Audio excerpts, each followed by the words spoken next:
What is the price of ambition? Are you ready to fight for it? Ready to kill for it? How far should someone go to achieve their dream? And at what point does that dream become evil? Many fail to see how similar Griffith and Eren truly are. Both were willing to go to extreme lengths to fulfill their selfish dreams. Griffith sacrificed the Band of the Hawk so he could ascend to the God Hand and eventually rule Falconia, built upon the corpses of thousands of innocent lives. Eren Yeager unleashed the rumbling upon the world to chase his twisted vision of freedom, a world emptied of everyone who hated his existence. Griffith believed it was his destiny to rule a kingdom, and he was willing to do anything to achieve it. It was a purely selfish and narcissistic dream. Eren Yeager's desire began as revenge for his mother and the wish to kill every Titan. But that hatred soon transformed into something far more malicious. Even after learning that countless innocent civilians were never responsible for his suffering, he chose to inflict upon them the very same horror that shaped him. First in Liberio, and then through the rumbling, continuing the cycle of hate.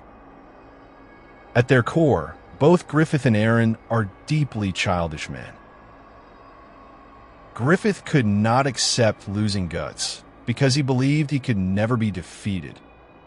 Everything that followed was born from that ideological collapse. Eren was no different. He idealized the world beyond the walls as a land of freedom.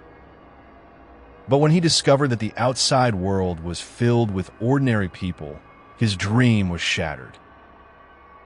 Rather than abandon that childish fantasy, he chose the only path that could preserve it: genocide.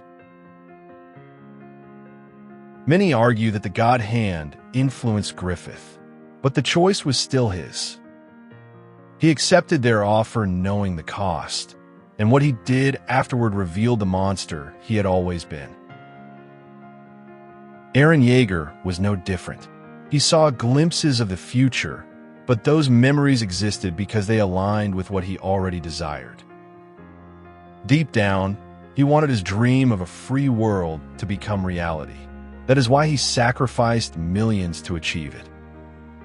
But there was one key difference between the two men. Griffith sacrificed his comrades in order to achieve his dream. Eren could have done the same. He could have killed the friends who stood in his path. But he didn't, because he values their lives over his ambition. In the end, both men became slaves to their own dreams. They sacrificed everything in pursuit of freedom and greatness, only to lose everything, including themselves, along the way. So in the end, the true cost of ambition is your own life. And if you think this was dark, the darkest episode in anime history is not the one you expected. Check it out here.